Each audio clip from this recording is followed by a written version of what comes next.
Hey, so we're back. And, we were just talking. I had this fantastic idea that of a thought controlled air freshener. Wouldn't that be great? Like you just think it. I mean, it makes sense when you think about it.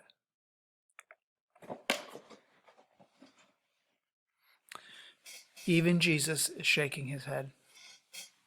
So we're going back to talk about the origins of John's gospel, and we pick up with a couple of these um, theories, not only from Rudolf Bultmann but Albert Schweitzer.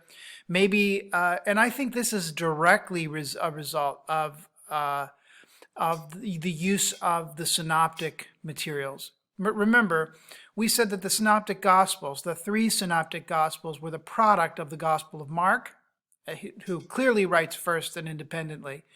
Then this source Q, which if you look back at the video on the four source theory, the Q, which is the German word Quelle, Quelle, that's the double tradition. Q is the material shared by Matthew and Luke, but not found in Mark. So that's the Q source material. It's just too much and too similar to be something that just, they got lucky. Now, I will say this. I have a transcript of Jesus in oral tradition. James Dunn had published a material about that about 20 years ago now, I guess. And that makes a case for the fact that people in the ancient world had much more prodigious memory than we do. And so the idea was perhaps we don't need to rely on Q, this hypothetical document. Well, maybe all that discussion was held over. Rudolf Bultmann, Albert Schweitzer, they begin to think about these different sources, maybe a revelation discourse source where Jesus teaches, and then maybe a passion source. I've heard theories about a signs source, and we'll see about that, what they mean. But it could be that the fourth gospel is a composite of different preaching motifs that are packaged. To me, though, there's a lot more that goes together here than simply putting different pieces together. I mean, one person I read that discussed the theory about how John gets John's order for this gospel suggests that maybe there was a big folio full of independent John stories and they fell down the stairs, and people seriously fell down the stairs. I obviously don't believe that that's the case. I think there's more order to it. The evangelist sets the historical ministry of Jesus in Palestine in dissoluble relation to the ministry of the risen Lord in the world. The continuity of the ministry of Jesus with that of the risen Lord will have been assumed by the synoptists. The book of Acts has been termed the Acts of the risen Lord. What does that mean? What it means is that for John, you've got this melding between the risen Jesus and the Jesus who's going to the cross. That in John's gospel, it seems like it's the risen Christ who's already in their community. That the Pentecost has already taken place. It's John's gospel at the very end when Jesus is with his disciples and he breathes on them and says, "Receive the Holy Spirit," which is different from the two accounts that you get from the synoptic gospels of Matthew, Mark, and Luke, plus Luke's second volume, the book of Acts. So in John's gospel, it looks like we have the risen Lord in continuity with our world and in step with the historical Jesus. They're somehow together on this. The writer carries back into the gospel period the discussion of the author's own age, thinking not of the actual opposition which scribes and Pharisees offered to Jesus, but of the attacks directed in the present against the Christian church. So this means that the story is being told from two simultaneous points of view. Now, if this isn't confusing, let me refer you to a CVS receipt. But this is, let me try to explain it this way. When the person is writing John's gospel puts his account together, he is writing as if the risen Jesus, acting in his community, is commenting on the issues that are in front of the current present to the author, community. Let's say John's writing in 90.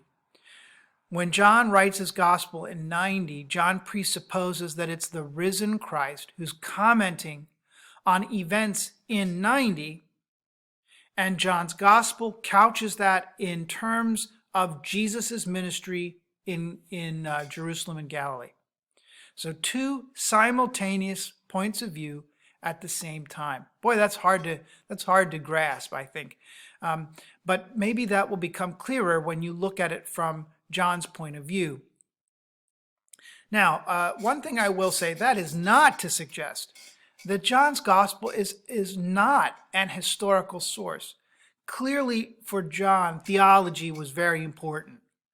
Theology and the embedded historical narrative become enmeshed in John's gospel. Perhaps that's another way to express it, that the philosophy and theology on the one hand and the historical Jesus on the other, represents more of the risen Christ and the interpretation of the church. This is the historical story that we get from that go together.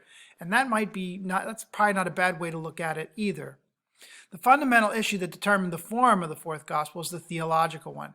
So the unity of Christ's action in the flesh and in the spirit. It calls for recognition of both components of the Lord's work, that is, in the flesh and in the spirit, in the history as well as in the early church. It calls for recognition of both of these components. So John's thought and writing, the unity and distinctiveness are held in balance. And it's not lost on me either that some of the issues that John confronts are very unique issues embedded in that kind of community context. So how does he do it?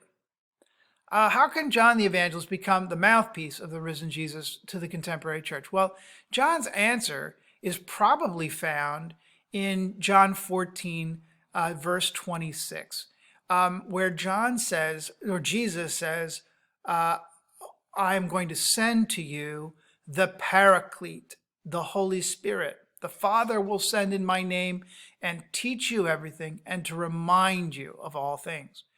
May it be that is the real thesis, that is what holds these two elements together, and that for John, he sees these things in conversation. Let's take a look for a moment, shall we, at John 16, verse 12. John 16, verse 12.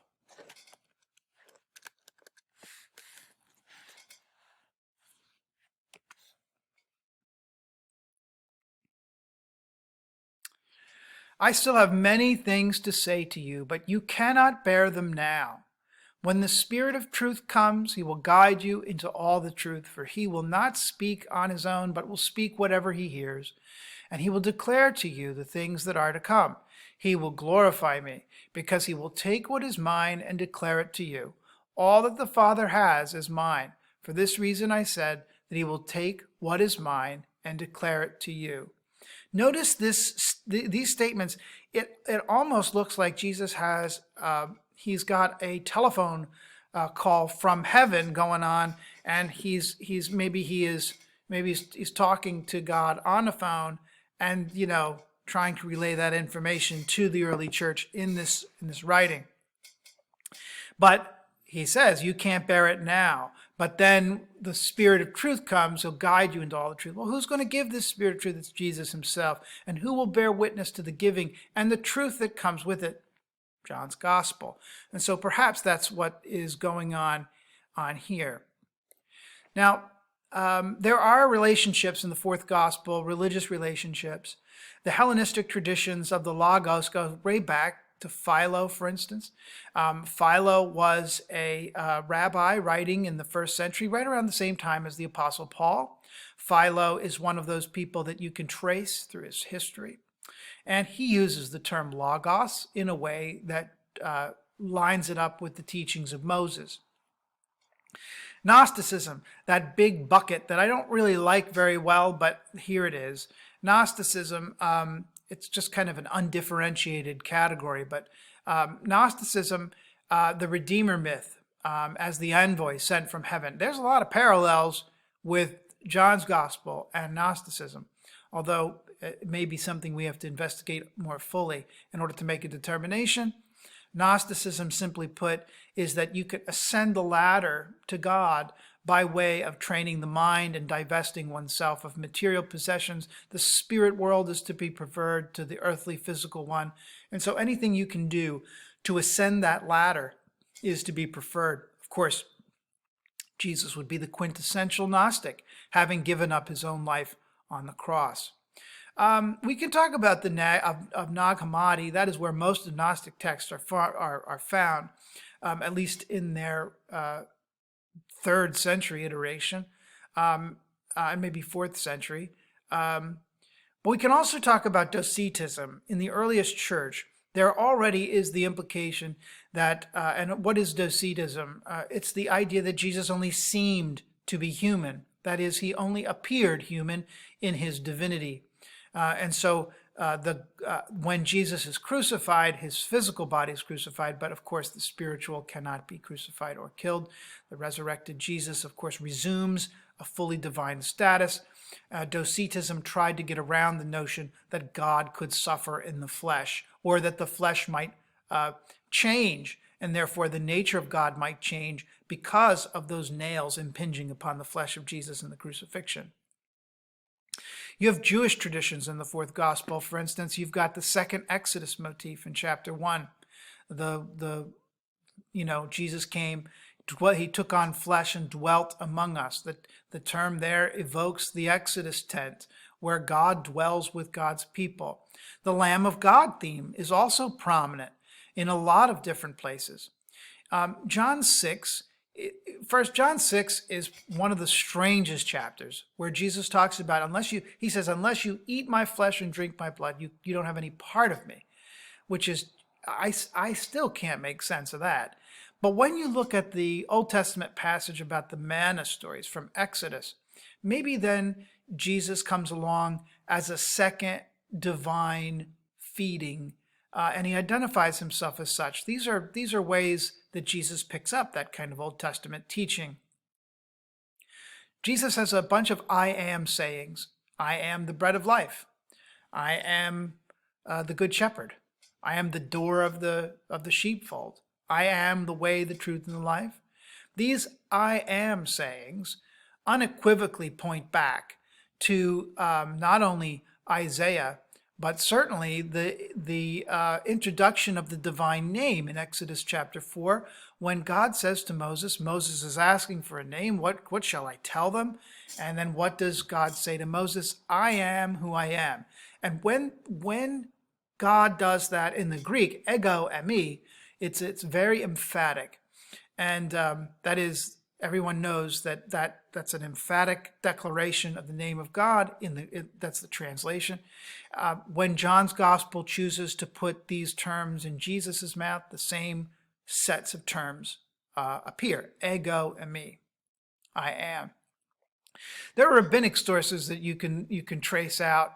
The ladder in John 1, the work of the Sabbath, John 8 reflects the rabbinic interpretation to Genesis 24. Abraham entered into the days. Abraham was advanced in years, as meaning that Abraham, in his vision, entered the future. And so perhaps in John 8:56, we get a sense of that rabbinic tradition regarding Abraham. Finally, if you look at Qumran, there are some interesting parallels with Qumran. The importance at Qumran, by the way, the place where we get the Dead Sea Scrolls, Qumran is the cave area near the Dead Sea region.